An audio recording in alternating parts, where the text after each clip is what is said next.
இயேசுவின் அன்பு. கிறிஸ்து இயேசுவின் நாமத்தினாலே உங்களுக்கு அன்பின் வாழ்த்துக்கள். 1 சாமுவேல் 18ஆம் அதிகாரம் 14ஆம் வசனம். தாவீது தன் செய்கைகளிலெல்லாம் புத்திமானாய் நடந்தான், கர்த்தர் அவனோடு கூட இருந்தார். பிரியமானவர்களே, கர்த்தர் உங்களோடு கூட இருக்கிறார்.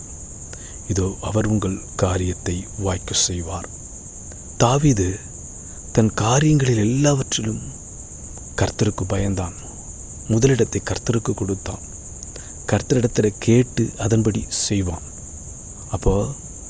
அப்படிப்பட்டவர்களுக்கு தெய்வ ஞானத்தை கொடுக்கிறார். ஞானம் எங்கிருந்து வருகிறது, புத்தி எங்கிருந்து வருகிறது என்றால் கர்த்தருக்கு பயப்படுதலே ஞானத்தின் ஆரம்பம். தேவனுக்கு பயப்படுகிற தாவீதினிடத்தில் ஞானம் இருந்தது. அவன் செய்கிற காரியங்களில் கர்த்தர் ஞானத்தை கொடுத்தார், புத்தியை கொடுத்தார். அதன்படி அவன் செய்கிற எல்லா காரியத்திலும் கர்த்தர் அவனுக்கு வெற்றியை கொடுத்தார், ஜெயத்தை கொடுத்தார். அவனோடு கூட கர்த்தர் இருந்தார்.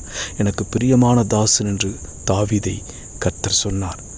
கர்த்தருக்கு பிரியமாய் அவன் இருந்தபடினால் கர்த்தர் அவனோடு கூட இருந்தார். நீங்களும் கர்த்தருக்கு பிரியமாய் காரியங்களை செய்யும் பொழுது கர்த்தர் உங்களோடு கூட இருப்பார், உங்களுக்கு வெற்றியை கொடுப்பார். உங்களோடு கூட உங்கள் காரியத்தை கர்த்தரிடத்தில் விட்டு விடுங்கள். உங்கள் காரியம் வாய்க்க செய்கிற தேவன் உங்களுக்கு ஜெயத்தை கொடுத்து உங்களை ஆசீர்வதிக்க அவர் போதுமானவராயிருக்கிறார். ஆமீன்.